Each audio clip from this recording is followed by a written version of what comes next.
Yo, you know what time it is. It's your boy Trevor David Jones back up on it. And in this episode, we have season 1 of Secret Invasion. They're keeping the story rolling. Episode 3, Betrayal. Okay, this episode brought back why this series is actually good. They're back on track. They're moving in the right direction. So let's jump right in with the positives. So Gravik, while explaining his little crazy plan to Homegirl, actually said the word Super Scroll. So in the words of CinemaSins Jeremy, roll credits. Like, they actually said the word. So he revealed the plan. He revealed it. They're literally going to make themselves super because they have awareness of the Avengers and so on and so forth. So it makes sense. And the Gravik, the show clearly does show that he's insane. Like, he's like gone. He's not all there. But I do have to give some credit to his altruism, because he's not just trying to make himself powerful. He wants literally to make all the Skrulls powerful. So that's good. That shows that he does actually have like some form of graciousness, if that makes sense, because he's obviously completely insane. But that is really cool. He's thinking, he's caring about his people. Yeah. So this part cuts to Fury and Homegirl, his Skrull wife, back in the house. And the crazy thing is, she aged? She aged? Bro, give me a break. And obviously, I know they have to do this because, I mean, unless they want to keep doing the CGI overlay, you know, when they do the face thing for each actor, they just have to use them where they are. But I'm going to get to this because this goes into the RFI when they went to the past. But the point is, the very beginning of the episode, they went to the past to 1998 and showed how Fury started making moves on this Skrull. But I'm going to get to more of that in a second. Coming back to the present, it was just hilarious to me that I'm like, you can be any kind of body, any form at will, and like you aged. I just thought that was, you know, kind of funny, something to bring up. But while I'm still on that topic, I've got a special note, okay? This actress, the female actress, was knocking it out of the park. Watch that scene again. Watch it again. Her acting was like superlative, pristine. I was like, yo, but this is what Marvel does. They know to bring in the A-list, like the heavy hitter actors, and they did it again.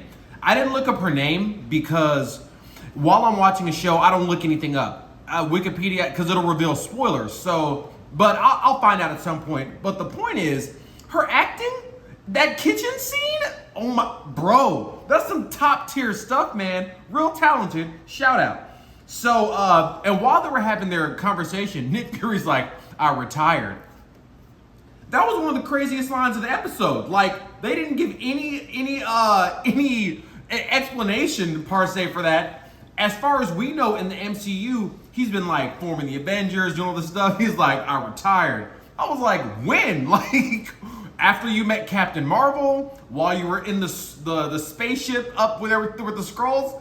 This man said, I retired. Like, when did that happen?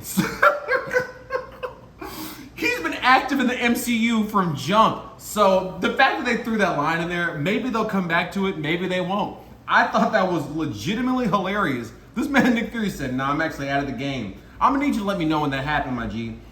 And so he goes to the bathroom, he comes out, and I'm laughing because I feel like these moments weren't necessarily like intended to be funny, but they just, if you think about it, it's hilarious. So he shaved his beard, so Samuel L. Jackson got the clean shave, you know, it shows he's getting back in the game.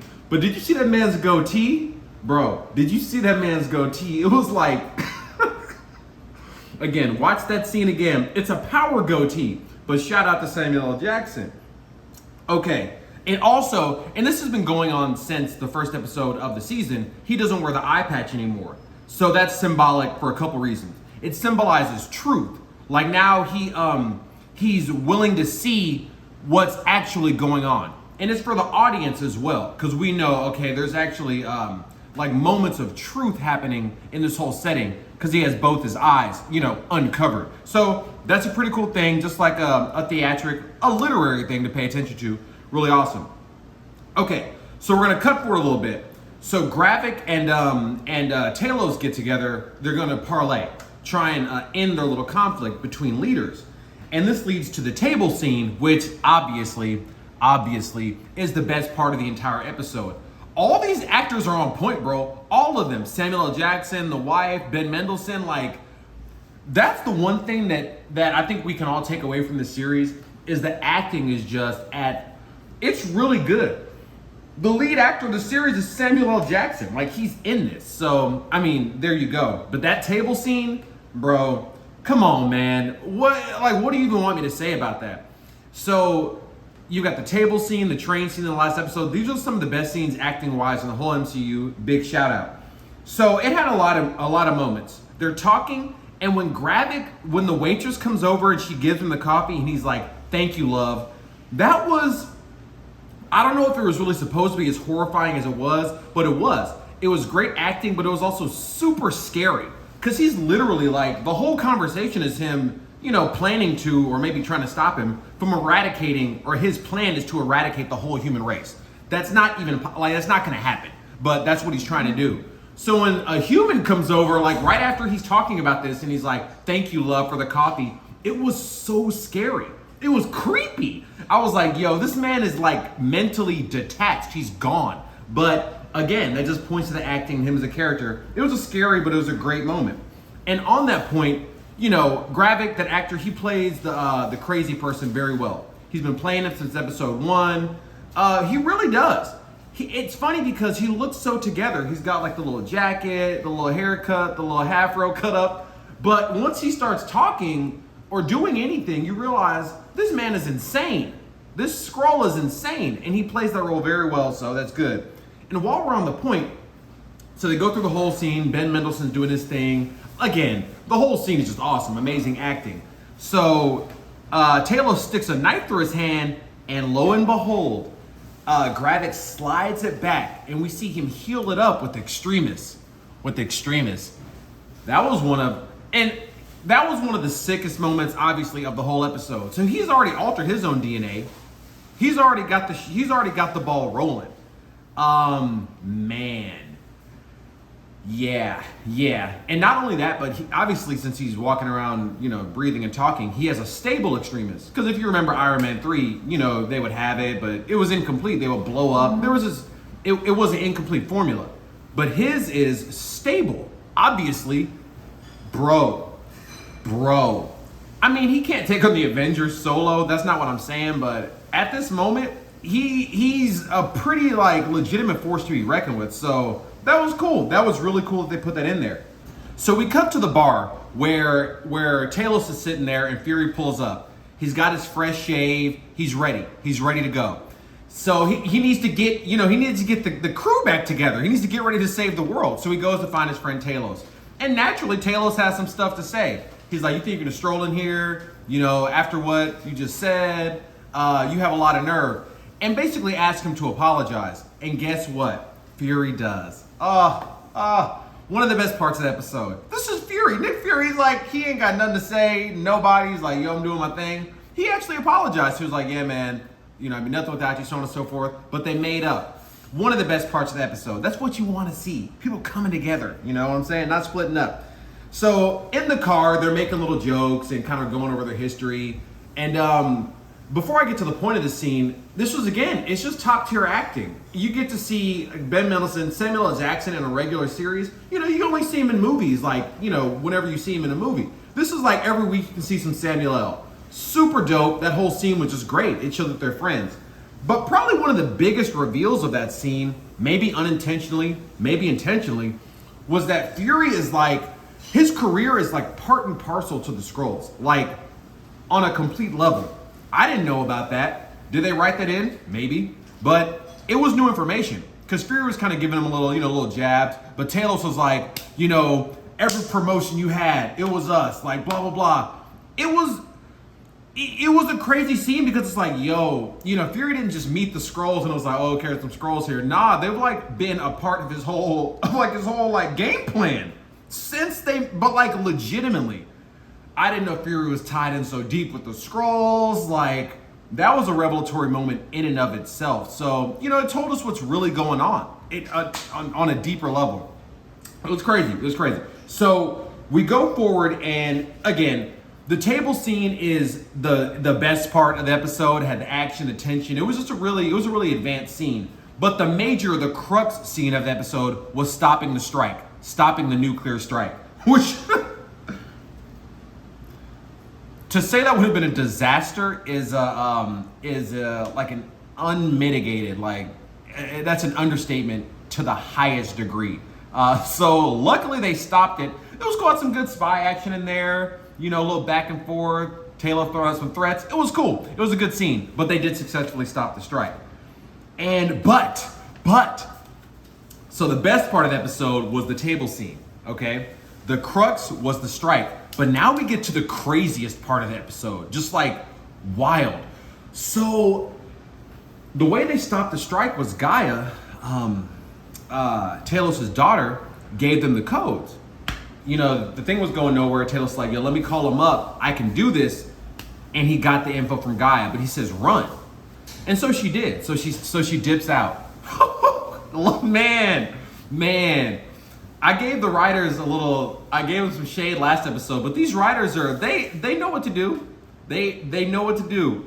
So she takes off and she's in the forest and them headlights pull up. And who do we see jump out the car? Gravik.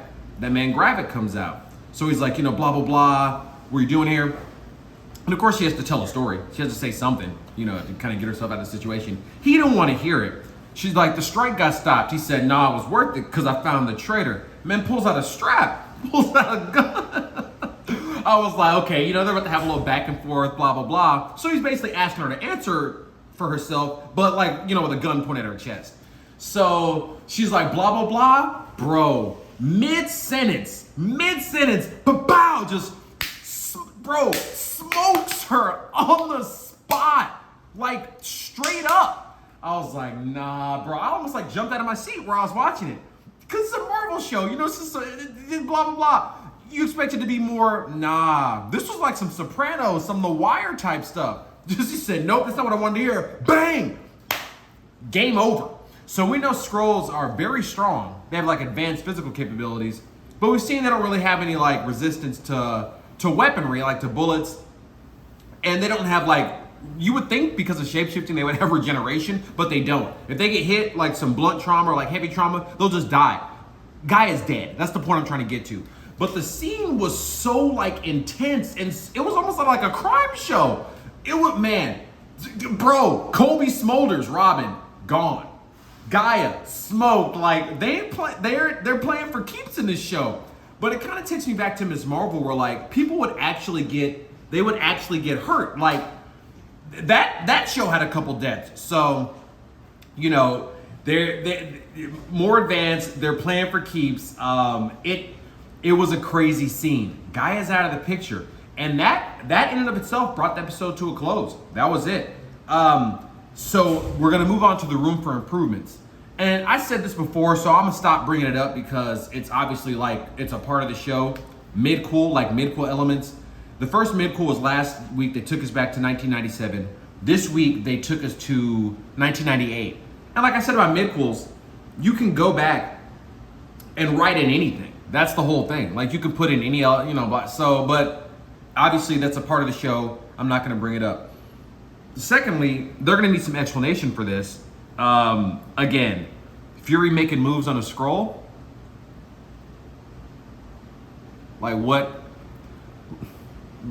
What's going on? We need some explanation. He was in the bar, trying to pull up. Well, he was pulling up. Yeah, they gotta dive deeper into that. Is Fury a Skrull? We'll see. And I'm probably gonna stop bringing this up because it's obviously a part of the show, but just another RFI. Which brings us to the rating. Guess what? This episode gets a 5 out of 5. Yeah. It brought itself back to its true form. No pun intended. Last episode, we're not going to talk about that. This episode had great acting. Oh my goodness. The kitchen scene at the beginning with the wife. The table scene? Talos and Fury in the car? Just superlative acting, but really good. So definitely hats off for that. The action was good. Very tense, little fighting action between Talos and Gravik. the closing, like the stopping the strike scene. It was good. The action was there. The intrigue. We still don't know what's going on. They revealed extremists, like crazy stuff. Yeah. There's no Avengers, but I already got on them for that, so I can't keep getting on them for that. But yeah, this episode gets a well-deserved 5 out of 5. It was all there. It brought it back to like episode 1, where the show has like the top level quality, the top level acting. It's all in there, and just not even like it's a very good episode, a solid and well-earned 5 out of 5. And that's it. That brings us to a close. Check out my last review, Secret Invasion episode 2, Promises. It was good. Obviously, I had a certain issue with that episode, but we don't have to go into that. You can watch the review to see that. Go check that out. My last death battle, Stitch versus Rocket. I usually don't watch like the cartoon death battles, but this one, I learned some stuff. It was good. I picked a winner. Go check out that video, see if I knew what happened, and enjoy that. And, hey man, that's it. You know what we say. We always out here doing it big. As I always say, because I mean it. I genuinely mean it. Stay up. Never want to be this way in life. Always this way. And until I see y'all next time, which will be soon, we on the Secret Invasion wave. You know, I got you on your reacts. I got you on all sorts of stuff. We're on the YouTube game. We're doing it big, okay? Stay up. I'm going to catch you on the next one. We out here. Peace.